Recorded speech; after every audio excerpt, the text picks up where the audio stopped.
那么这3件事，一个对哈佛大学，一个对深层政府，另外对欧盟火力全开。说实在的，都是刀刃向内，全部是砍的是自己人。亲爱的各位大家好，欢迎各位收看今天2025年5月24号星期六在全网播出的这样的一份节目视频。就在美东时间昨天下午的4点钟，也就是咱们的时间，今天凌晨4点钟的时候啊，这个美国的国家安全委员会，他们叫 National Security Council， 英文的简称叫 NSC。这个有300个雇员，大概里面至少有一半的雇员，昨天下午4点钟，就今天我们北京凌晨4点钟以后，梆的一下收到一封电邮，说要求他们在30分钟之内把桌面上的东西全部清理掉，然后滚蛋，就是被炒鱿鱼了。那么这个事儿其实大家之前已经传了一段时间了，大家知道之前我曾经在节目上给大家讲。我接触了一些美方的一些官员啊，包括一些这个前官员都非常担忧。大概几个月之前就跟我说，他说也许你今天见到我，下次就见不到我了。那么一般情况下，他们说是在星期天他们会收到一个大信封或者收到一个电邮，让他们星期早上不要来了。那么这一次呢，昨天是星期五，就是1周下班之前告诉他们半个小时之内啊全部清理完，然后滚蛋。那么跟星期天也差不多，所以再次证实了我上次透露的一个情况。但是这一次发生在2个节点上，一个呢机关非常敏感，另外一个幅度非常大。机关非常敏感，刚才我说的是美国的国家安全委员会，美国国家安全委员会有300个雇员，据说这次最后留下来的大概只有50个人。那么换句话说，只留了1/6个人，5/6的人就要被裁掉。而且这些人说实在的，都是掌握美国的国家机密的一些人。坦率的讲，是给其他国家的情报机关以这个可以展开工作、吸收他们来为那些国家工作的一个重要的一个机会。这是第一个啊。第二个呢，就是整个的规模非常之大，一个是敏感，另外一个是规模非常之大。另外一个第3个呢，如果要加上去的话呢，就是可能是这个跟其他事情几乎在同一个时空环境下发生。什么事情呢？就昨天我在这里给大家讲，这个全世界最重大的新闻，就哈佛大学被特朗普政府禁止说要招收外国学生，而且在哈佛大学的已经就读的外国学生也要被迫转学。虽然昨天已经有一个加利福尼亚的地方法官宣布说，在审理期间，哈佛大学的外国学生依然享有权利，但是呢，这个事儿呢后面如何发展，既是涉及到司法制度与特朗普政府之间的博弈，也涉及到学术团体，也就是学术自由与特朗普政府之间的博弈。那么这两者相加，其实之前我说的大概就是美国4大支柱里面的2大支柱，一个学术自由，一个司法独立，另外一个就是新闻自由，还有一个就是公民社会。这一次这个事儿呢，这个是特朗普政府对他们叫 Deep State， 对深层政府，就是所谓的深层政府，就他认为有一个以前的美国的主流，无论是民主党还是共和党，实际留下来的那些主流的那些政府官员，那些价值观和特朗普政府离心离德，同时在行事方式上也和他们不太咬弦的那些人，这些是特朗普政府称之为叫深层政府 Deep State， 一定要斩草除根。所以这次对美国的国家安全委员会300个雇员当中，要只留50个人，同时当然还有未来还要充实，他要换血嘛，要换上属于在价值观和行为方式上跟他们一样的人，这个是一个很大的动作。那么这个当然现在一方面我们要从数的、从测的、阶段性的、从技术层面上要看，这被裁掉的这个5/6的这些国家安全的官员手握美国的国家机密，同时另一方面呢，心中充满对特朗普政府的怨恨。这个我觉得这个戏就很值得有的看了。另外要看特朗普最后换血换进去的又是一些什么样的人，他能不能把这个深层政府变成一个浅层政府啊？所谓的浅层政府，就是他自己能够掌控的那些主流的政府官员。这个说实在的，一方面也涉及到美国的原来的 establishment， 就他的那种传统的建制派还能不能得到维持。也就是4年，现在只有3年半了，3年半之后特朗普一旦下台，美国是不是还是原来那个美国，其实令我们非常值得关注。大家可能记得我之前在大概几个月之前我的节目当中也透露过，美国的一些主流的智库人士，甚至一些前政府官员，现在在接受我们有关国际会议的邀请的时候，都不像以前来那么爽快了。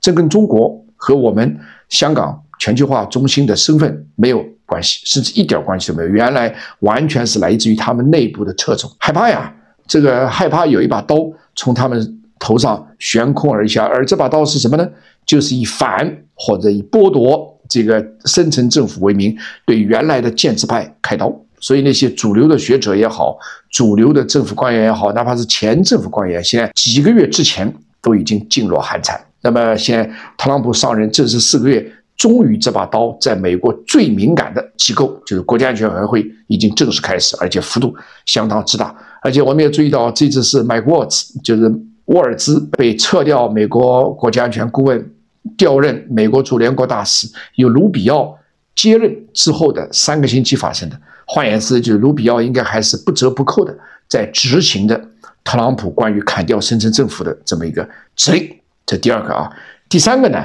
就是特朗普政府昨天宣布，特朗普政府现在真是每天一个新闻或者2到3个大新闻。昨天宣布，他说对欧盟开始征收高达50%的关税。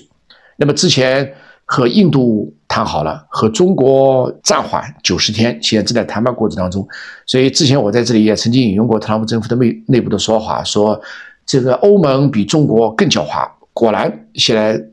跟中国暂时缓和之后，没有把中国搞定啊，跟中国暂时缓和之后，他要开始把刀伸向欧盟了。所以最近一段时间，从昨天到今天，大概24小时里面，欧盟内部可以说是乱作一团。一个是欧洲议会、欧盟委员会，这个是它的执行机构啊，决策机构；另外是各个有关的成员国。欧盟跟美国的未来的关系到底走向如何？我想必这可以说的是，3年半以后，当特朗普政府下台的时候，原来的美国的大学可能不再是原来的样子，美国的政府、美国的宪政、美国的民主或者法治也不再像原来那样，而美国与它的盟国的关系也不再像原来那样子。当然，在欧盟的问题上，我们可以说，特朗普可能也是学了以前对中国、对其他国家火力全开的方法，极限施压。他未来有可能依然是故态复萌，重新要么再继续把这个，如果欧盟不屈服的话，他会把50%再提高到80%、100%、120%、145%都有可能，然后再慢慢的降下来。忽然再来一个柳暗花明，说90天，这个基本上是特朗普的一个极限施压。但这样一来呢，他对其他国家可以这样做，对中国可以这样做，因为中国说实在没有贸易冲突，中美之间矛盾也不可缓和。但是对于欧盟这样做，说实在还是让欧盟感到非常的寒心，非常的伤心。虽然这个欧盟内部其实已经有所准备，但是下面我们就要看这场欧美之间的贸易博弈到底走向如何。但是反过来呢，也对我们有个启示，这一次至少到目前为止，特朗普针对全世界的贸易战还真不是仅仅针对中国。所以我们既不能缩小，也不能夸大，要有一个非常准确的战略研判，这样的话才能使我们对特朗普的无论是战略还是策略处于稳健而且不败之地。那么这3件事，一个对哈佛大学，一个对深层政府，另外对欧盟火力全开，说实在的都是刀刃向内，刀刃向外。假如说你要把欧洲盟国称之为也是美国自己人的话，真的是全部是刀刃向内，全部是砍的是自己人。所以这个，但对我们的外部观察家来说，一是实用价值，我们看看欧盟和美国的未来的贸易关系到底如何走。坦率地讲，这也涉及到我们跟美国在未来80多天时间里面如何进行谈判。美国的大学、美国的深层政府，包括未来的法治，能不能跟特朗普政府产生一种有益的一种博弈？这也是我们观察美国未来的这整个的，包括学术独立、这个学术自由、司法独立、新闻自由和公民社会在内的一系列它的体制，能不能具有内在这个 resilience 内在的一个韧劲的一个很主要的原因。美国以后还会不会是原来的美国？大概从现在开始，也就从特朗普上台4个多月之后，我们大概就可以有所观察。不过呢，反过来说，我现在不是为特朗普说一句话，凡事必有因，事出有妖必有因。如果我们不认同特朗普的说法，特朗普的做法，但是凡是存在的就是合理的。刚才我说中国人说事出有妖必有因，这个因是什么呢？说实在的，无论是哈佛大学作为美国精英学校的自由主义的灯塔，还是深层政府作为美国的主流政府，还是欧盟等等等等。我们先看前面的哈佛大学和美国的深层政府。特朗普当然以这样的禁令来禁哈佛大学吸收外国学生当然是不对的，但是问题是在哈佛大学为首的那些美国自由主义的精英学校里，某些所谓的言论和学术自由确实也是过了度。那我们中国人以前有首歌说，我给你的自由过了度。当自由过了度以后，就会产生什么情况？当然，我们可以说知识分子天生的都是左倾的，但是问题是在以色列和巴勒斯坦问题上，如果一股脑儿的支持以色列，甚至也支持巴勒斯坦，甚至一股脑儿的同情哈马斯，确实这里面也有一些不当之处。当这样说的话，我并不是说这个特朗普政府这样做的是对的，但是另一方面，如何使自由不过度？所有世界上的自由，没有一个自由是绝对的，全部是相对自由，只不过自由的度到达何种程度而已。所以从这意义上说，这个美国的一些自由派，无论是媒体啊、文化工作者啊、知识分子，不能把他们认为的这种自由放到至高无上，乃至压倒一切，乃至罔顾是非、罔顾国际秩序的地步。同样的，在深圳政府，就在主流政客、主流政界的问题上，同样是如此。我们一方面当然可以说，特朗普政府以及那些右翼的这个政治家们，价值观完全错误，做的事情、做出的决策，乃至一些政策完全荒唐等等。但是我之前曾经在这里讲过，以特朗普为首的一批民粹主义政治家，所以在现在全世界越来越多了，包括德国的维特尔学校都是，他们是什么呢？他们是一批危险的能干者，就价值观是危险的，但是从能力上是能干者。他们确实某种程度在对已经被主流的政客搞得荒腔走板、滥用自由非常过度的西方社会，在进行某种程度的拨乱反正，在进行某种程度上的正本清源。万斯，我们纵有10000个可以不理解或者反对他的理由，但他有一句话至少说出来，从初心上、从逻辑的本意上，我个人认为没有毛病。他这样说的，他说 Only man and woman can marry， 只有男人和女人可以结婚。当我第一次，大概好几个月之前，我第一次听到这话的时候，我一下子没反应过来，但几秒钟以后反应过来，原来在拜登执政这个4年，确实能够结婚，你就不光是男人和女人了。美国本来我们以为是有6种性别，后来说有23种性别，后来说有90种性别，现在我听到最夸张的是说有120多种性别。这就像以前法国前总统戴高乐所说的那，天哪，我怎么治理一个连奶酪都有200多种的国家？当然法国人这是幽默，意思就是奶酪都有200多种，名义可能有2000种，我怎么治理？但现在我要把这句话反过来说，天哪，一个美国总统怎么能够治理连性别有120多种的国家？这个事儿没法弄了。更何况你看看马斯克他的长子，虽然马斯克的这种政治倾向的这种前后左右游移，也许有他个人的原因，但是他的长子的变性可能对他也是一个沉重的打击。同时我们大家知道，这个在拜登时期，这些事情说实在主要都是由拜登之前已经有了，但在拜登4年有过之而无不及，达到了登峰造极。在加利福尼亚州，在拜登执政这4年时间里面，居然规定任何一个人都可以在加州抢劫，跑到银行、跑到珠宝店、跑到商店，只要你打劫的数量在990美元以下，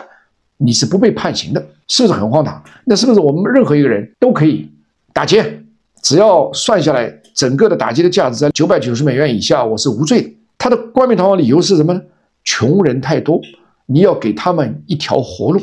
这算怎么？